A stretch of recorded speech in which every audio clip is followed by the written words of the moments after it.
Bueno, y luego de que los colombianos dijeran no al acuerdo de paz entre el gobierno y las FARC, el presidente colombiano Juan Manuel Santos reiteró su llamado al diálogo. Queremos profundizar en este tema y para ello nos acompaña el senador Alejandro Navarro, quien participó como observador de este tratado de paz, ha seguido de cerca todo lo que ha sido esta temática. ¿Cómo está, senador? Gracias por acompañarnos. Buenos días, Viviana. Senador, para la comunidad internacional y para muchos fue una sorpresa el triunfo del no. Para usted, ¿lo fue también? ¿Y por qué cree que finalmente gana esa alternativa y no lo que todos pensaban y lo que las encuestas también decían que era el triunfo del sí? Viviana, hubieron 6 años de negociaciones con un rol fundamental de Cuba, en el cual se buscó la paz de manera afanosa y decidida. Este fue un proceso secreto. O sea, fueron muy pocos los que pudieron participar directamente, por eso que los diálogos se daban en Cuba, había algunos encargados del gobierno, la guerrilla, medio Cuba, medio Chile y Venezuela también en este proceso, y creo que la sociedad colombiana estuvo al margen. Desde el anuncio de la firma del acuerdo de paz hasta la votación del plebiscito pasó solo un mes, y creo que la sociedad colombiana no tuvo tiempo para madurar el alcance histórico de este acuerdo. Creo que el sí, si hubiera vencido por la misma diferencia que el no, tendríamos un debate bastante similar. Es decir, la legitimidad de la paz con un porcentaje del 0,4%. Entonces, ¿hay una responsabilidad del gobierno de no haber madurado, sociabilizado en lo que tenía que ver, lo que precisamente se estaba jugando este acuerdo de paz? ¿Y eso es responsabilidad del gobierno de Juan Manuel Santos o no? Viviana, mira, Juan Manuel Santos fue ministro de Defensa de Álvaro Uribe. Estuvo a cargo de las Fuerzas Armadas que combatían a la guerrilla.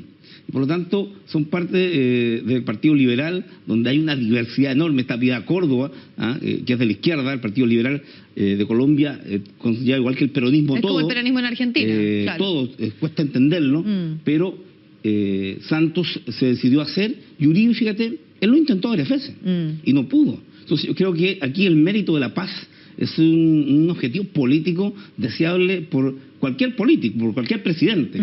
Y creo que lo que Álvaro Uribe ha hecho es encabezar una opción que tiene un solo destino, el regreso de Uribe a la presidencia de Colombia. Así se plantea y se discute en Bogotá al menos. Y creo que el rechazo al no se encabezó con una bandera de lucha interesante, importante, la impunidad, no a la impunidad, no a que haya 10 miembros de la FARC incorporados por derecho propio al Congreso y luego competir en otros 16 estados donde habían los problemas que llevaron a la guerrilla, y muy poca compensación a las familias de las víctimas, 280.000 muertos en 52 años, y creo entonces que estas 180 páginas que tenía el acuerdo de paz, yo creo que muy pocos colombianos la conocían, y más bien era el dilema justicia, perdón, olvido, paz, guerra, eran los conceptos generales. Y la gente del no también está por la paz. Si lo que decían los líderes al día siguiente, en la mañana, y el lunes, es que votamos no en contra de la paz, votamos en contra de este acuerdo. Claro. Y esa es la sensación que está en Colombia. Este acuerdo de paz fue el que fue rechazado. En ese sentido, ¿qué tan clave? Porque finalmente el discurso de Uribe permeó y le hizo sentido a la ciudadanía, si bien hubo ahí un estrecho margen por el cual triunfa, pero el discurso de que aquí iba a haber una amnistía generalizada, que finalmente no se iba a buscar a los responsables de tantos crímenes, de violaciones, de desapariciones también. Y también hay temas aquí de dinero, de las platas del narcotráfico, qué va a pasar con ellos esperan ahí que eso se pueda donar, que se pueda haber una cierta transparencia respecto a eso. ¿Qué responsabilidad precisamente tiene el gobierno de Juan Manuel Santos, el oficialismo, de no haber podido, independiente de estos cuestionamientos, haber defendido que la paz podría haber estado sobre todos estos otros temas? Y ahí gana un poco este gallito Uribe. Viviana, hubieron 400 observadores internacionales, fue Patricio Valdés, ministro de la Corte Suprema, entre otros, y el debate nuestro era: ¿por qué tan apresurado el plebiscito? ¿Por qué no se dejó decantar en la sociedad colombiana un tiempo más reposado? Y creo que aquí hay un conjunto de factores políticos internos de Colombia. Claro. Y también el hecho de marcar. Porque ¿quién llevó las conversaciones? Las conversaciones las llevaron representantes del gobierno, representantes de la guerrilla en Cuba. Y hay quienes, y esta es mi convicción, no les gusta que la paz haya sido fraguada en Cuba. Hay quienes quieren que la paz sea fraguada en Colombia y que no sea un mérito de los cubanos ni de otros el mérito de la paz. Por tanto, hay un tema también político de fondo y geopolítico. Hay 7 bases militares. Es un tema ideológico, finalmente. 7 bases militares norteamericanas en Colombia. Una Colombia en paz, una Colombia sin guerrilla, sin narcotráfico. ¿Por qué tendrían que haber 7 bases militares en Colombia, en una Colombia pacificada en 10 años más? Por tanto, también yo leo a los articulistas conservadores en Washington y también en los periódicos nuestros, y más bien estaban por el no. Y eso da un indicador. Yo nunca tuve claro cuál fue la posición oficial de Washington en esto. Porque si bien decían que había que ir a la paz, Uribe, que fue un estrecho colaborador del gobierno de Bush y de los gobiernos norteamericanos, estaba por el no. Entonces, y la incidencia siempre de Estados Unidos sobre los presidentes colombianos ha sido muy fuerte. Y Álvaro Uribe, que quiere ser presidente nuevamente de Colombia, se la jugó. Él fue a Cartagena de Indias y estuvo de manera paralela al acto oficial haciendo campaña por el no. Y creo que el sí no hizo campaña. Fíjate que no hizo campaña. El gobierno no tuvo una campaña orientada por el sí, y sí lo hizo el no. Hubo un exceso de confianza en el sí, en el gobierno, de no hacer campaña, y también se lo pregunto porque las encuestas, al igual de lo que ha pasado con el Brexit o con otros temas, daban por seguro ganador el sí. Y eso también puede tener relación con el alto número de abstención, que mucha gente se confió de que iba a ganar el sí, y por eso tal vez no va a votar, porque otra cosa que llama la atención aquí es que solo el 40% haya participado de esta instancia. Yo creo que había pleno desconocimiento de los contenidos del acuerdo, habían 2 grandes bloques, y fíjate que partió el domingo con viento huracanado y lluvia. Santos va a votar con paraguas. Los periodistas y todos los que estábamos temprano, los observadores, quedamos mojadísimos, y todo hacía pensar que esto podría ser un desastre. Salió el sol durante la tarde. Sin embargo, otro elemento que vale la pena considerar, Viviana, es que las mesas se cierran a las 4 de la tarde en punto. Y fíjate que la comitiva, los buses, íbamos acercándonos ya a las 4, y era una maratón por las calles de Bogotá. Impresionante, la gente corría, los jóvenes, había personas muy adultas corriendo para alcanzar a llegar a las 4, porque ahí se cerraron a las 4 y mucha gente no alcanzó a votar. Y respecto, digamos, del sí, había la confianza que se iba a ganar. Y por tanto era un mero trámite, y creo que eso fue un error estratégico de quienes apoyaban el sí, porque los que estaban por el no le pusieron mucha pasión. O sea, era un debate encendido, era como no a la ley de punto final en Chile, no a la impunidad. Ese es el escenario que se vivía. O sea, todo el mundo quiere la reconciliación, el reencuentro entre los chilenos, pero nadie está dispuesto a una ley de punto final con impunidad. Y por tanto, queriendo la paz, mucha gente decía, esta paz es así, aun cuando no conocía el texto del acuerdo, percibía por la campaña de Uribe, por la campaña del no, que había impunidad y que había muchos beneficios para la guerrilla, muchos beneficios. Eso es lo que escuché muchos jóvenes. ¿Y qué le parece eso a usted? Y se lo pregunto particularmente porque usted claramente, contrario al régimen de Augusto Pinochet, este debate y esta discusión respecto a la impunidad o a las ciertas conversaciones y lo que se debe ceder para finalmente avanzar, por ejemplo, lo que pasa en el tema de la paz en Colombia o los procesos de transición, muchas veces pasan por la justicia, por si se debe hacer. ¿Y qué le pasa a usted con este proceso en particular y con este reclamo que viene, claro, de los sectores que están muchas veces representados en Uribe, pero también de los ciudadanos comunes, de gente que tal vez fue víctima de lo ocurrido durante la guerrilla y que sienten que aquí se le está dando demasiadas garantías a la FARC?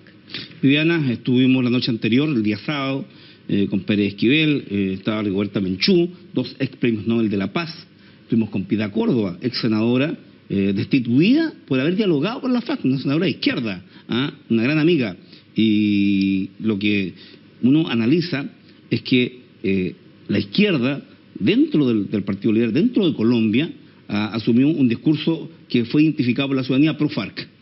Y la gente, digamos, de verdad, tiene un sentimiento contrario, profundo, de rabia profunda en contra de la FARC y en contra de los paramilitares. Claro. Y por tanto, aquí la impunidad era lo que más reclamaban los jóvenes que votaron por el no, eso es lo que yo observé luego de la votación, porque luego de la votación, cuando se marcó tendencia, ya muchos colombianos se expresaban, decían, yo lo dije, había que no darle tanta regalía a la guerrilla, yo voté que sí, pero percibía que esto no era del todo así. Entonces, yo logro comprender a aquellos que están por el no, desde el punto de vista de que han perdido un familiar. Cuesta encontrar una sola familia en Colombia que no haya tenido uno de los 280.000 fallecidos en estos 52 años de guerra. Y por tanto, claramente este es un tema vivo y latente. Yo creo que van a pasar varias generaciones, 1 o 2 generaciones, hasta que no haya paz en Colombia, de verdad, porque la herida está abierta. Hay muchos muertos, mira, los secuestrados y los desaparecidos, como ocurre también en Chile.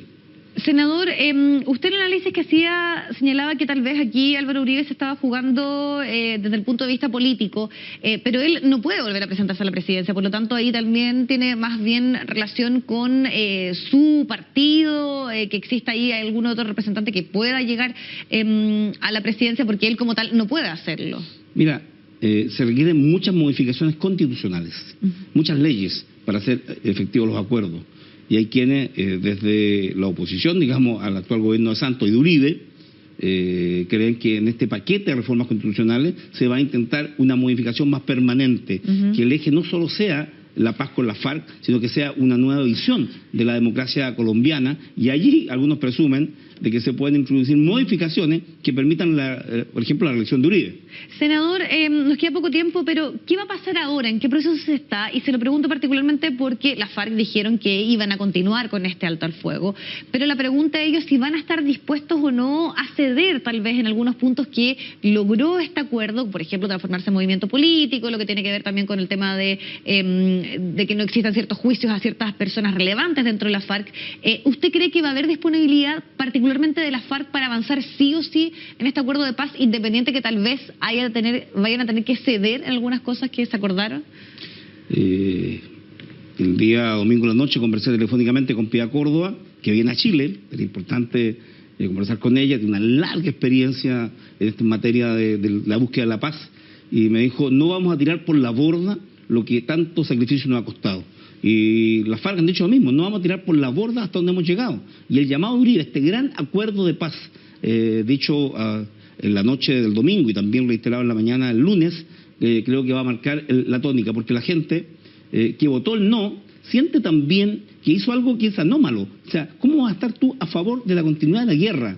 Y por tanto, van a haber acuerdos. Y creo que va a haber disponibilidad de la FARC de ceder y hacer una renegociación global, en donde la legitimidad va a estar dada por el debate ciudadano en la calle, va a estar dada no solamente por la discusión en el Congreso. Y creo que entonces viene un nuevo periodo en donde la gente se va a involucrar, y eso va a facultar que también respeten los acuerdos. Y si hay que disminuir las condiciones en las cuales se pactó la paz en primer lugar, yo creo que esto la FARC lo tienen planificado. Pero ahí puede haber una complicación de cómo se instaura esto, que no sea visto como una imposición, si es que la ciudadanía ya, en la instancia que tenía para poder manifestar su opinión, lo rechaza. Mira, creo que sí, esto era un buen acuerdo, porque tú veías a los líderes guerrilleros, y la sensación era que era un buen acuerdo, que la FARC firmó gustoso, ellos celebraron la paz.